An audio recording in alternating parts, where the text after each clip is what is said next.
Hello，大家好，歡迎嚟到零啱冇間嘅空間。咁啊，而家就嚟係2025年嘅完結啦。我唔知呢條片出嘅時候係咪已經過咗2025年啦。咁但係咧，其實2025年咧，如果係根據一啲西方嘅老師所講啦，咁2+0+2+5咧加埋咧就係9。咁9咧就係代表住完結啦。咁可能其實你回顧返自己呢12個月啦，可能你都會感受得到咧。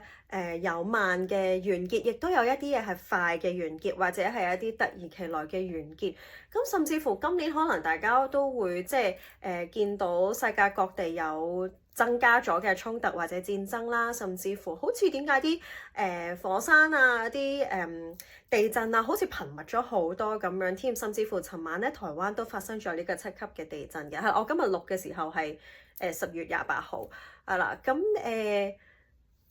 當然我哋咧要去把握機會去關心身邊嘅人啦，係啦。其實我諗聖誕節呢個時段啦，或者新年呢一個時段咧，其實大家都會受呢一個 Christmas 嘅氛圍影響咧，都會多咗去關心身邊嘅朋友啦，同埋係親戚咁樣嘅。咁我哋咧都希望係可以將呢一個嘅關懷啦，或者關心啦，係都帶翻俾自己啦。即係我成日都講咧，關心自己都好重要嘅。你對其他人有幾好，請你都一樣對自己咁好。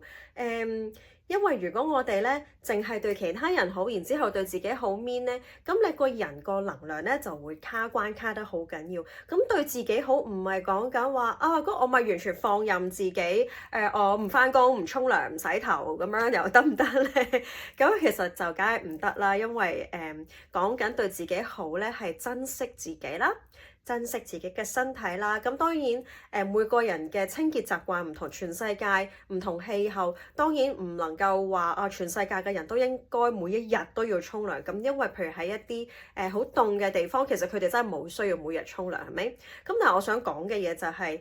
我哋有冇好好咁樣去照顧自己係啦，即使你每一日都沖涼嘅話，咁你喺沖涼嗰個時間，你係好趕時間啊，咁趕住瞓覺咪沖完啦就劈咁樣就瞓啦，定還是你係會花時間，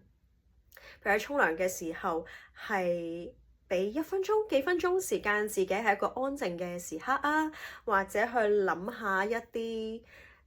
人生嘅嘢啊，或者係同自己傾下偈啊，咁都係一個對自己好好嘅照料嚟嘅。咁所以希望咧呢一個 Christmas 咧，大家可以除咗照顧同埋祝福身邊嘅人咧，都要好好照顧自己同埋祝福自己啦。祝大家有個美好嘅新年，拜拜。